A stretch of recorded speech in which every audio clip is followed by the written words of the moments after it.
जी भारत में आपका स्वागत है. This is Manish Kumar Jha. In our special program on national security, we are taking up some of the most burning and pressing issues of our time in geopolitics. We will discuss the conflict, terrorism, and peace and resolution. We are focusing on Israel today and India's relations with Israel today, which is strategic in nature, and talk on such an issue of national importance. We have invited a very special guest today, Ambassador of Israel to India, Reuven Azar. I welcome Ambassador to the show on you, Z Manish. Bharat, and I begin to asking you if you could just tell us more of India and Israel economic relations, the comprehensive aspect of our economic relation. What does it include today when we're talking about 2025? Since we have a historic partnership, goes a long way. To Ambassador to open the remark. Thank you, Manish. This really has been an amazing relationship because the partnership between India and Israel is a partnership of confidence and trust building that we've been building mainly in two verticals in the last 30 years. We are talking about defense and we're talking about the water and agriculture nexus. And increasingly this year, because of the speedy advancement in the relationship, we are now adding new verticals like infrastructure and finance, R&D.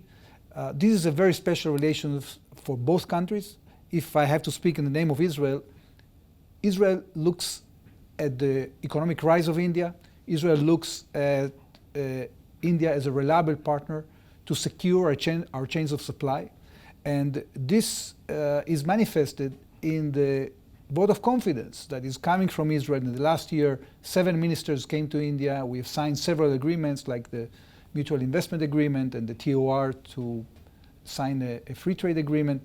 So it's been really a great year for the relationship, and we are looking forward with confidence to go even deeper. Ambassador, one of the things which I'd like to highlight through this platform, that whenever we talk about the India-Israel relationship, we focus on the security cooperation, defense cooperation much, but under the surface, we have a very growing, as you said, robust economic partnership. In the same, when I've been to Israel, I have seen your fantastic startup system, the innovation system, and those things which India is also pursuing and following. We have one of the largest unicorn. Could you talk about your innovation and your R&D? How does it contribute in the Indian economic system, which I'd like to know, and larger audience would like to know, apart from the defense to begin with?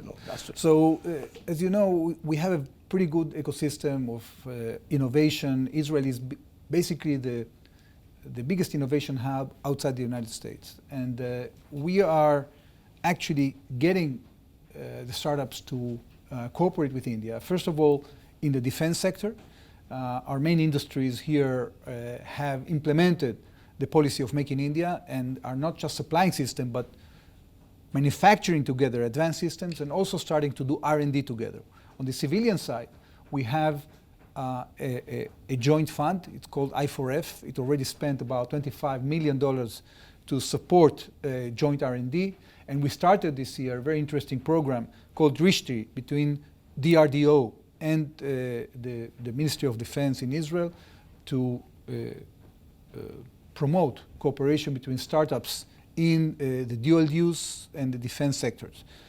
So this is advancing very well. Israel has a system of support. We have an innovation authority that spends about $500 million per year in supporting the technological projects that even the venture capital funds don't want to take the risk in doing. To do things that are very risky, but the government gives a hand to the private sector to invest in these fields because they are the breakthrough technologies of tomorrow. So the ecosystem in Israel is government support, but also, of course, free enterprise. And the companies usually go at a very early stage to get also finance from the United States. This year, there were major deals in the cyber field. 2 companies worth more than $30 billion were bought by American companies. And despite the war, we've been able to attract more than $11 billion in foreign investment for the startup sector. So it's not only what the government does, but it's the capability of the innovation ecosystem to attract foreign investment. So, Ambassador, you talked about the success of your story, your national effort is backed by the government policies and also the funding, which I understand Israel has one of the highest R&D contribution to the industry. Yeah, about 6%. Is it about how does the private industry contribute in the R&D? Is it only the government which does that? How the ecosystem work? Yeah. Because in India, what we're exactly trying to do is largely the R&D is funded by the government sector, government industry. But in your model, which is a successful model, it is also backed by the private industry, and both create a robust ecosystem. What is the model we're going to talk about? We believe that the government can play a supportive role, but it cannot have a leading role. At the end of the day, it's up to the researchers themselves. So in each field, we have created an ecosystem in which all the players sit together. The financing, the banks and the venture capital funds, the academia, the startups themselves, and the government, and they create a system of interaction between them, so they can actually create this atmosphere of innovation and create the supporting tools that the startups need in order to go to the next level. One of our challenges, for example, in the last 20 years has been to delay the exit of the startups, because 20, 30 years ago, the startups would be sold to a foreign company for a very low sum, and we understood that if we want to expand the base of the employees in the innovation sector, we have to find ways for companies to grow much bigger, either to stay in the market or to be sold at a much higher price. And thank God we've been, somewhat successful with that. So today in the Israeli economy, about 11% of the employees are employed by the innovation sector. Ambassador, whenever I talk about Israel to any global platform, apart from the conflict, one of the things is recognized worldwide, is like how Israel has managed to convert abandoned land, into the wonderland of oasis of green, is through your water management, through your innovation and practices in agriculture, which is widely recognized, and you have been deeply engaging, with India. Perhaps you highlight this aspect of cooperation of India. So what has transformed this? Has made any real impact, and how do you go about on the ground in India, in the remote part? Could you elaborate on your water cooperation? So beyond defense, we've been investing a lot in agriculture and in water.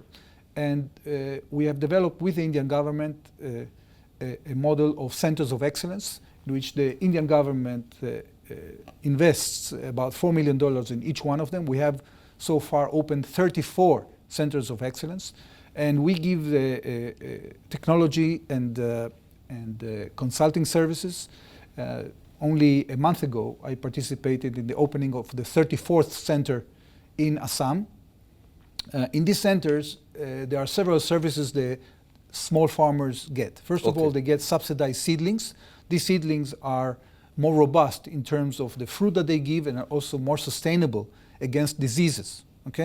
In addition to that, we introduce the irrigation systems, and we encourage the farmers to move from the flood irrigation to the drip irrigation. Those seeds are not genetically modified. I mean, how do you ensure that those produce better in terms of? It's not about genetically modifying. It's about creating by natural means first of all, choosing the right crops for each and every area, and then providing the seedlings, including with grafting, that will make them more robust in terms of the economic value that the farmer receives. So these centers have had a huge impact on the small farmer at the national scale. Spread across India. If you talk about one of the examples, perhaps in UP, Bihar, or Rajasthan, which you already have, center has done wonderful job. Right. It's Haryana, Punjab. It's in UP. It's also in the south, in Karnataka, in Tamil Nadu, in Andhra Pradesh, in Telangana, in many places. Now, we are also using these centers as a platform to introduce new technologies. This year, for example, we are going to introduce, we already started, to do a new technology. One is called N-drip, which is a technology that allows the farmer to do drip irrigation even without a power source, okay, just by gravitation. Okay. And doesn't require a filtering system, and it's very robust and very cheap, and allows to move from flood irrigation to drip at a minimal cost. Okay. Right. The second technology where we're introducing this year to the centers of that excellence. was in Rajasthan, perhaps you're talking about. We some started part of with Haryana. 9 plots in Maharashtra and in Haryana, and we're going to try to expand it all over the country. Now, there's another technology called NOF. It's a technology that introduces a new way of storing that prolongs the life shelf of the fresh produce through a certain device with gas instead of refrigeration. Right. That prolongs so the farmer can sell his produce for a longer period. So all these technologies that affect the small farmer and that have national impact, this is what we are concentrating in. It created an added value for India.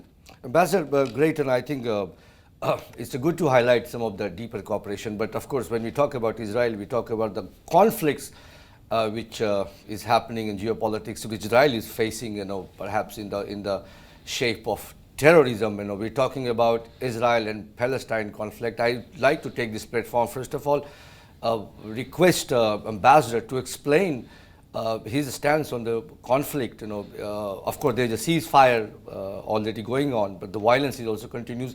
But I'd like to ask Ambassador to make us understand what is exactly about the conflict, what about the two-state solution which we hear so often historically, what is your stance at the moment now? And then we further broaden the debate in different direction in economy and security. Ambassador, on this critical aspect of Israel-Palestine conflict.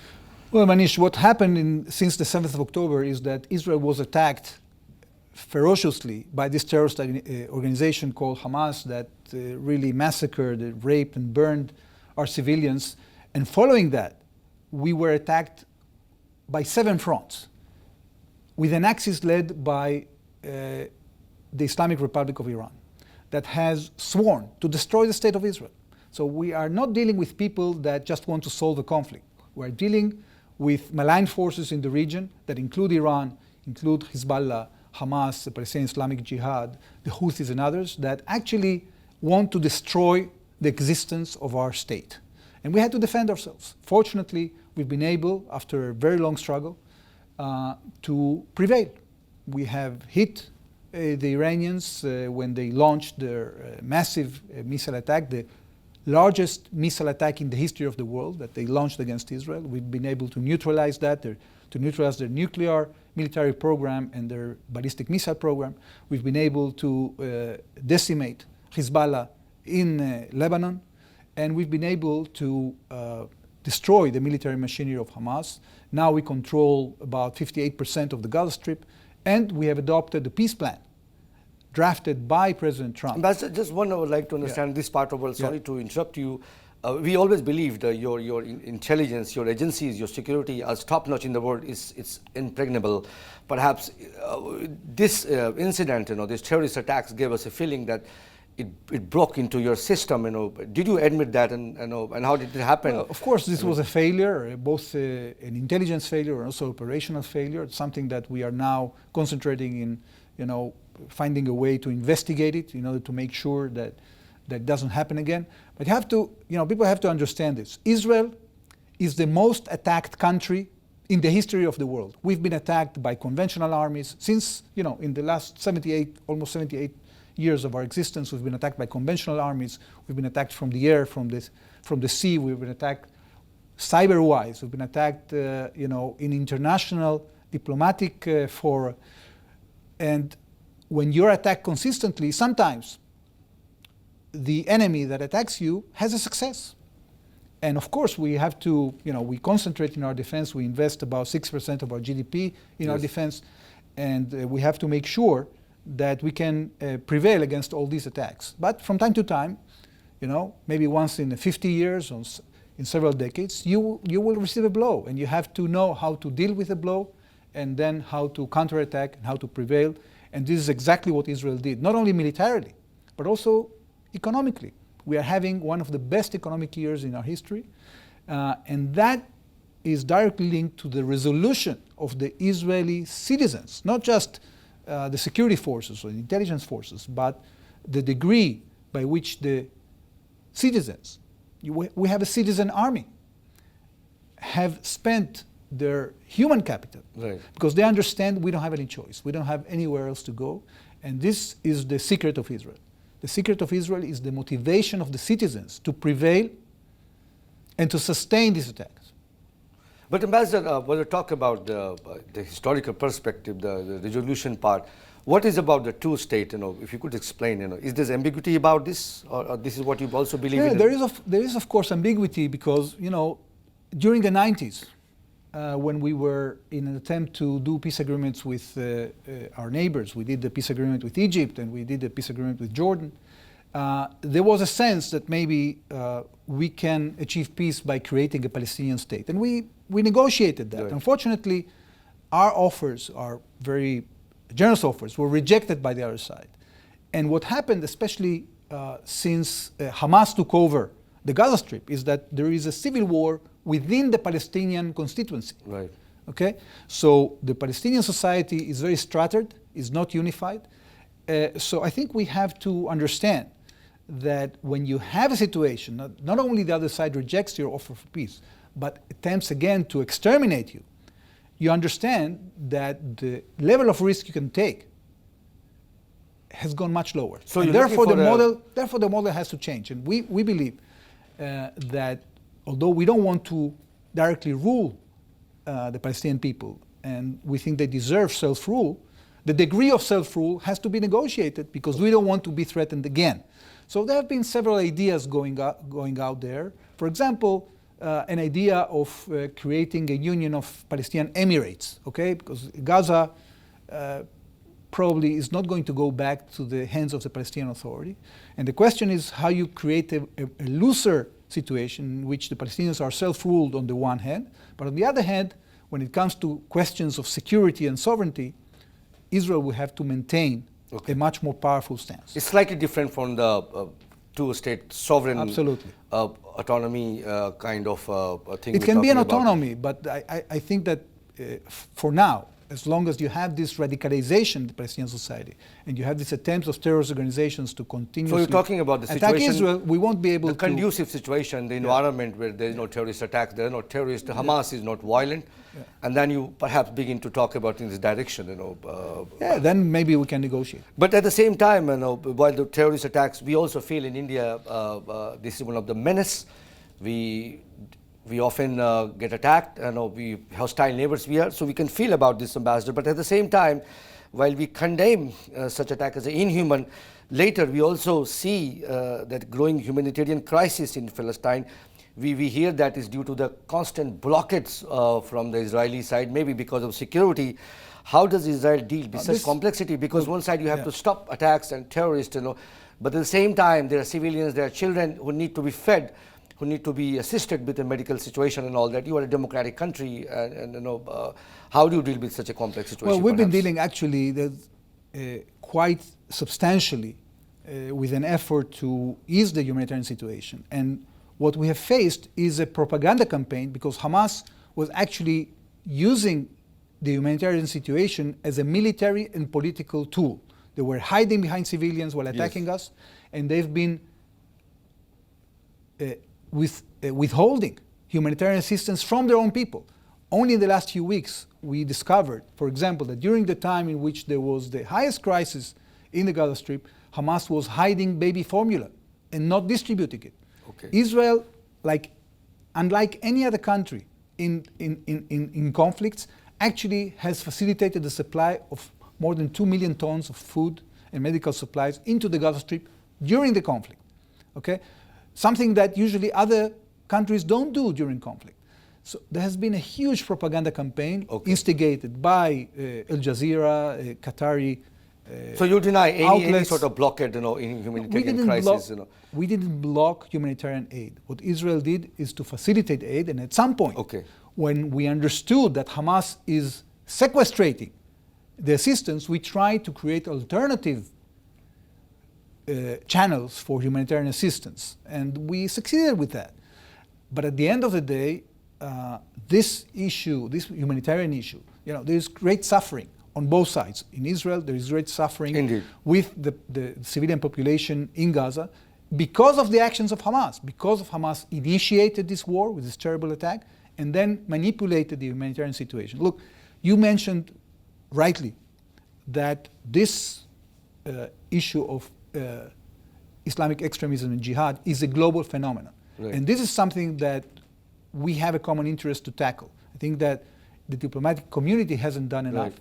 And we haven't done enough to tackle terrorism. People, and we are both victims of that, people have been contextualizing terrorism, saying that they are doing this because they are poor or they are doing this because they are frustrated. Terrorism cannot be excused. Of course, cannot be, no, there can't be any definition apart from and these organizations, there is a trans-regional cooperation between terrorist organizations. There's also inspiration coming from organizations like ISIS, like Hamas, like Palestinian Islamic Jihad. And you have a phenomenon of copycat. So if we want to prevent attacks like the 7th of October again, or like Pahalgam again, yes. There's much that we can do together in order to tackle them. And this is something which you're talking about, Ambassador, very interestingly. The new form of terrorism, is about, rather it is developing over the decades, is a mixing with the civilian. It makes the government job, agencies job, security people job much difficult. How do we deter and sort of mitigate the impact? What is your learning out of this? How do you counter terrorism? And what is your counter-terrorism strategy? If you can highlight, some of the new aspects. Well, I think it's a combination of two things. First of all, it's being creative. Okay, so one example was the beeper attack, if you remember, how we managed to supply Hezbollah with communication technology and then make the technology work against them. Yes. We have to be creative because the tools that the terrorists are using are unconventional. They are manipulating the fact that we have norms, and they're abusing these norms in order to use them against us, whether it be in social media, in which they are spreading their radicalism, so we can be much more restrictive when it comes to stopping them on social media, and also when it comes to their methods of action. So we cannot surrender to this kind of manipulation of hiding behind civilians. We have to develop new ways of fighting. So Israel, for example, developed new technologies of how to put civilians out of harm's way, and we've shown it in the Gaza Strip. People are complaining that the civilian toll in Gaza was too high. Well, it's right that it's terrible when civilians die, but when it comes to comparing this conflict with others, actually the ratio of civilians compared to combatants in this conflict was pretty low. It could be much higher if Israel didn't implement all these technologies of taking civilians out of harm's way, calling them, sending signals with small explosives so buildings get evacuated before we target. Many tactics that we used, and now actually they are being taught to other countries. We just hosted in the last few months armies from all over the world to come and learn, and they came to learn how we do it. So it's a combination of new technology and being creative about resolving this crisis, rather a crisis which we are facing today around the world in many countries. Ambassador, back to the key area which we all like to talk about, and of course, is India and Israel defense cooperation and also the space partnership, which is always growing. Mm-hmm. It is historic, it is multidimensional. In fact, I see the recent development, Defense Secretary Rajesh Kumar Singh and Director General of Israeli Ministry of Defense, Major General Amir Baram, inked a lot of MOUs, which we call Memorandum of Understanding between two countries. What are the industrial military cooperation development are taking place? We also understand Israel has given India many key military equipment from Heron to Bharat missile and help India in innumerable way. But we'd like to understand the Make in India cooperation, how Israel is contributing, which is India is looking towards self-reliance in embracing, adopting and developing some of the advanced technology from radar to missile to anti-defense system. If you could just elaborate on that. Yes. So we've been doing, Manish, a very significant reform in the way that we are cooperating on defense. It started with solutions that were supplied by Israel. but it gradually started to, in the context of Make in India, to do more and more joint production. So, and also Israeli companies like IAI, Rafael, and Elbit establishing here companies either owned by them, mainly for the maintenance of the systems we have supplied, Yes. whether it be in radar or in aviation or ammunition, and also establishing companies in partnership with the government and also with private companies. So this is developing very well, and the reason we signed this MOU is to be able to do more on the G2G, on the governmental level. And now we have negotiated also an updated security agreement that will allow to expand the technologies included in the private sector cooperation. Some of the technology which you talk about, the equipment, the system which you are developing in India, and it will help India achieve those in self-reliance. If you can highlight some of those. Well, we have a certain policy. Look, I cannot talk about specifics, okay? But what I can tell is that we have a common policy of creating self-reliance. We saw, both in the war in the last 2 years since the 7th of October and also following Palgam, that when the hostilities start, you don't want to be dependent on other countries to supply you what you need. And you need to create the systems and the ammunition you need, especially in the initial level, in order to deal with a security situation. So Ambassador, Israel, one more area I'd like to quickly understand towards the end of the program is semiconductors, robotics, and quantum. What exactly is happening? This sounds very big word. What kind of collaboration taking place? So first of all, we hosted this year a quantum delegation coming from DST, and we are talking on how to cooperate on quantum.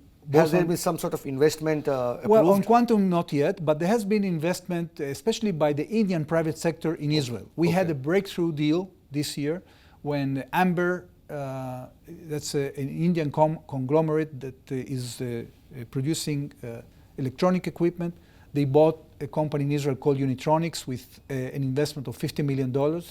And this is going to give two edges to India. First, upgraded products on the electronics field, and also markets in the West. We are seeing that India is now not just concentrating in the local market, but its rise as a world power is also creating companies that want to compete on the international stage. If you want to compete in the international stage, you need advanced technology, and here we can complement each other because Israeli innovation and Indian innovation can serve the entire economic chain in India because you know how to scale up, and we don't. And here we are looking for these partnerships to create scale up through the upgrade. Right, so you're talking about innovation and using India's demography, perhaps the resources to scale up technology. It's a win-win situation, Ambassador. But last but not the least, very important, we're talking about, we had a much hyped India-Middle East economic corridor announcement. But I would like to ask you, do you think it is workable at this Middle East itself? Is it the conflict? You are in the conflict. Is something happening? Then what is happening? What is the roadmap of this, apart from the announcement which we heard? I'm pretty sure this is going to work. I'll tell you why. Because two reasons. First of all, there is economic interest, both in India, in the countries of the Gulf, and in Israel. Okay? So at the end of the day, when you have economic interest, you will find a way. The second thing is that we are introducing new fields of cooperation, like in infrastructure. Israel is going to invest $200 billion in the next 10 years in infrastructure, and we are inviting and promoting the participation of Indian companies. So when you have all this logistic movement, not just trade, but also projects in infrastructure, in energy, this corridor will be created because we have political stability. This is the difference between this corridor and other corridors. This corridor is going to be done between countries that are committed to development, that are stable, that have stable governments, and merchandise and companies can make sure that when they send the merchandise, it will reach the destination, they can insure it, okay? So I'm very confident that we will find a way to do it. So there's a possibility, Ambassador, on this important initiative which was announced between India and Middle East partner and Israel at the helm of affair. I thank Ambassador Reuven Azar. Thank you talking on comprehensive issue on India-Israel bilateral relations. This is Manish Kumar Jha. Thank you, Manish. जय हिंद. एक photo ले लीजिएगा. Okay? Yeah, one photo of Ambassador, we'll have to.